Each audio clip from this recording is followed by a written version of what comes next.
అందరికీ నమస్కారం అండి. జీత్ విజయాస్ ఛానల్కు స్వాగతం. ఇప్పుడు మనం మాఘపురాణం చెప్పుకుంటున్నాం. మాఘపురాణంలో 12వ అధ్యాయం చెప్పుకుంటున్నాం. పుణ్యక్షేత్రములలో మాఘస్నానము. ఈ విధముగా అనేక పుణ్యపురుషుల వృత్తాంతములను, మాఘమాస స్నాన ఫల మహిమను దిలీప మహారాజునకు వశిష్ఠుల వారు వివరించగా, మహర్షి, మీ కృప వలన అనేక వృత్తాంతములను తెలుసుకుని కృతార్థుడనైతిని. కానీ మరొక సంశయం నాకు కలదు. అదేమంటే, మాఘమాసమునందు ఏ తీర్థములు దర్శింపవలెనో చెప్పవలసినది అని వినమ్రుడై కోరగా, వశిష్ఠుల వారు మరలా ఈ విధంగా చెప్పసాగిరి. దిలీప మహారాజా, మాఘస్నానములు చేయుటయందు ఆసక్తి గలవారికి ముఖ్యమగు తీర్థమహిమల గురించి వివరిస్తాను. శ్రద్ధగా ఆలకింపుము.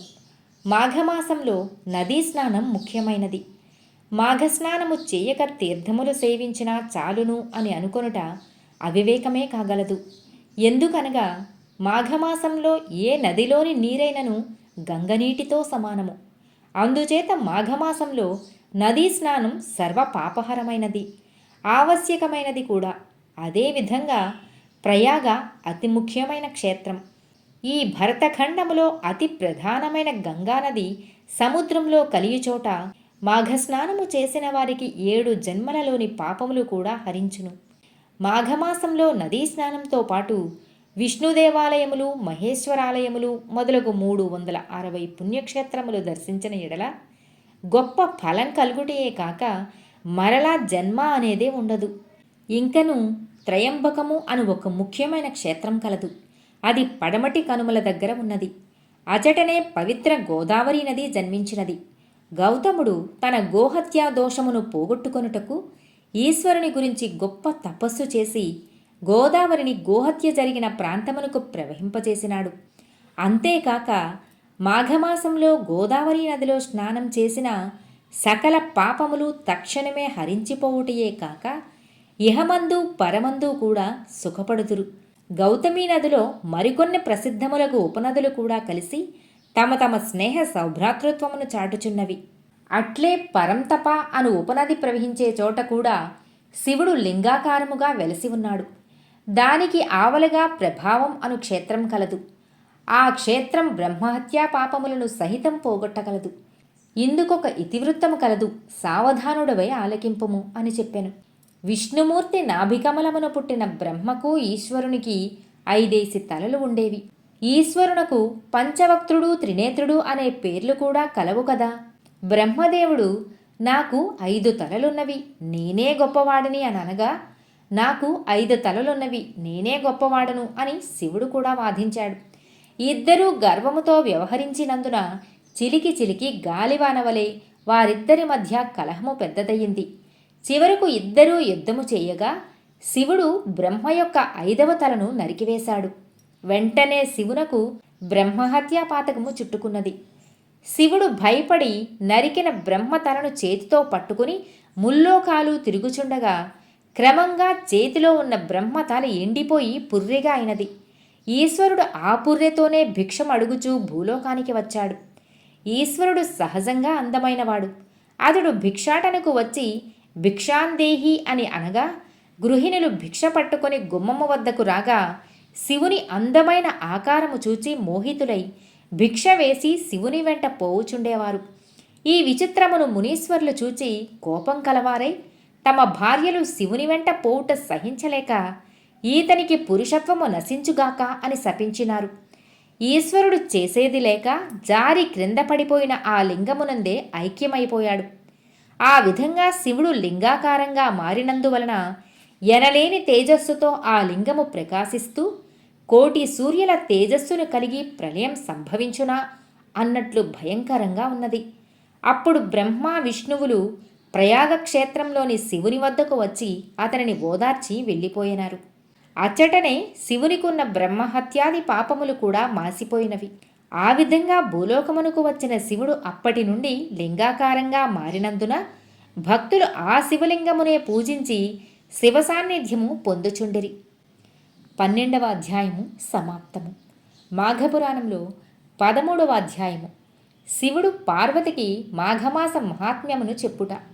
వశిష్ఠుల వారు మార్కండేయుని వృత్తాంతమును శివలింగాకార వృత్తాంతమును వివరించిన తరువాత ఇంకనూ వినవలను అని కుతూహలుడై దిలీపుడు మరలా ఈ విధంగా ప్రశ్నించాడు. మహాముని, ఈ మాఘమాస మహాత్మ్యమును ఇంకనూ వినవలయును అనడి కోరిక కలుగుచున్నది, కావున తెలియచేయండి అని ప్రార్థించగా వశిష్ఠుడు మరలా ఇట్లా చెప్పసాగినాడు. పూర్వము పార్వతీదేవికి శివుడు, నారదునకు బ్రహ్మ మాఘమాస మహాత్మ్యం గురించి చెప్పి ఉన్నారు. కావున శివుడు పార్వతికి చెప్పిన విధమును వివరించెదను. ఒకనాడు పరమశివుడు గణాధిసేవితంబును నానారత్న విభూషితంబగు కైలాస పర్వతమందలి మందార వృక్ష సమీపమున ఏకాంతముగా కూర్చొని ఉన్న సమయములో జగజ్జనని అగు పార్వతీదేవి వచ్చి భర్త పాదములకు నమస్కరించి, స్వామి, మీ వలన అనేక పుణ్య సంగతులు తెలుసుకుంటిని, కానీ ప్రయాగక్షేత్ర మహాత్మ్యమును మాఘమాస మహాత్మ్యమును వినవలను అనడి కోరిక మాత్రం ఉన్నది. కావున ఈ ఏకాంత సమయమునందు ఆ క్షేత్ర మహిమలను తెలియజేయవలసినదిగా కోరుచున్నాను అని వేడుకొనగా పార్వతీపతియగు శంకరుడు చిరుమందహాసంతో ఇలా వివరించాడు. దేవి, నీ అభీష్టము తప్పక తీర్చెదను, శ్రద్ధగా వినుము. సూర్యుడు మకర రాశియందు ఉండగా మాఘమాసంలో ప్రాతకాలమున ఏ మనుష్యుడు నదిలో స్నానము చేయునో అతడు సకల పాపముల నుండి విముక్తుడగుటయే కాక జన్మాంతరమందు మోక్షమును కూడా పొందును. అట్లే మాఘమాసంలో సూర్యుడు మకర రాశి అందు ఉండగా ప్రయాగక్షేత్రమునందు ఎవరైతే స్నానము చేయునో అతనికి వైకుంఠ ప్రాప్తి కూడా కలుగును. రెండవ రోజు స్నానం చేసిన విష్ణులోకమునకు పోవును. మూడవ నాటి స్నానం వలన విష్ణు దర్శనం కలుగును. ఆ మనుజునకు మరో జన్మము అనునది ఉండదు. దేవి, మాఘమాస స్నానఫలము ఎంత అని చెప్పలేము. మాఘమాసమునందు భాస్కరుడు మకర రాశి అందు ఉండగా నది గాని చెరువు గాని నుయ్యి గాని కాలువ గాని లేక పాదము మునుగునంత వరకు నీరున్న చోట గాని ప్రాతకాలమును స్నానమును ఆచరించి సూర్యభగవానుడుకు నమస్కరించి తమకు తోచిన దాన ధర్మములు చేసి శివాలయమున గాని విష్ణువాలయమున గాని నేయితో దీపము వెలిగించి భక్తి శ్రద్ధలతో అర్చన చేసిన మానవులకు వచ్చు పుణ్యఫలం అంతింత అని చెప్పనలవి కాదు. ఏ మానవునకైనను తన శరీరంలో శక్తి లేక నడవలేనటువంటి వాడు గోవు పాదం మునుగునంత నీరున్న ఏ సెలయేటినందైనను చివరకు బావి అందైనను స్నానము చేసి శ్రీహరి దర్శనము చేసుకున్నచో అతడు ఎట్టి కష్టములను అనుభవించుచున్నను వాని కష్టములు మేఘము వలె విడిపోయి ముక్తుడు కాగలడు. ఎవరైనను తెలిసి గాని తెలియక గాని మాఘమాసంలో సూర్యుడు మకర రాశి అందుండగా నదీ స్నానం చేసినా అతనికి అశ్వమేధయాగము చేసినంత ఫలము దక్కును. అదీకాక మాఘమాసమంతటా ప్రాతకాలమునై నదిలో స్నానం చేసి శ్రీమన్నారాయణుని పూజించి సాయంకాలమున దీపం వెలిగించి ప్రసాదం సేవించినచో అతనికి తప్పక విష్ణులోక ప్రాప్తి కలుగుటియే కాక పునర్జన్మ ఎప్పటికీ కలుగదు. ఇట్లు ఒక్క పురుషుడే కాక స్త్రీలు కూడా ఆచరించవచ్చును. మానవుడు నరజన్మమెత్తిన తరువాత మరలా ఘోర పాపములు చేసి మరణము తరువాత రౌరవాది నరక బాధలు అనుభవించుట కంటే తాను బ్రతికి ఉన్నంతకాలం మాఘమాసమునందు నదీ స్నానం చేసి దాన పుణ్యములు చేసి వైకుంఠ ప్రాప్తి పొందుట శ్రేయస్కరం కదా. ఇదే మానవుడు మోక్షము పొందుటకు దగ్గర మార్గం. కావున ఓ పార్వతి, ఇంకనూ వినుము. ఏ మానవుడు మాఘమాసము తృణీకరించునో అట్టివాడు ఎటువంటి బాధలు అనుభవించునో వివరించెదను, సావధానురాలవై ఆలకింపుము అనెను. నేను తెలియజేసిన విధముగా ఏ మనుజుడు మాఘమాసమందు ప్రాతకాలమున జపము గాని విష్ణు పూజ గాని యథాశక్తి దాన పుణ్యములు చేయుడో అట్టివాడు మరణానంతరం సమస్త నరక బాధలు అనుభవించును. కుంభీ నరకంలో పడద్రోయబడును, అగ్నిలో కాల్చబడుదురు, రంపముల చేత ఖడ్గముల చేత నరకబడుదురు, సలసల కాగుతున్న నూనెలో పడవేయబడుదురు, భయంకర యమకింకరుడిచే పీడింపబడుదురు. ఏ స్త్రీ వేకువజాముననే లేచి కాలకృత్యాలు తీర్చుకుని నదికి పోయి స్నానం చేసి సూర్య నమస్కారములు విష్ణు పూజ చేసి తన భర్త పాదములకు నమస్కరించి అత్తమామలకు సేవలు చేయునో అట్టి ఉత్తమ స్త్రీకి 5వ తనం వర్ధిల్లి ఇహమునందు పరమునందు సర్వ సౌఖ్యములు అనుభవించును. ఇది ముమ్మాటికి నిజం. మాఘమాసమునందు ఏ స్త్రీ పై విధముగా చేయదో అట్టి స్త్రీ ముఖం చూచిన సకల దోషములు కలుగుటయే కాక ఆమె పంది కుక్క జన్మమెత్తి హీనస్థితిని పొందును. మాఘమాస స్నానమునకు వయోపరిమితి లేదు.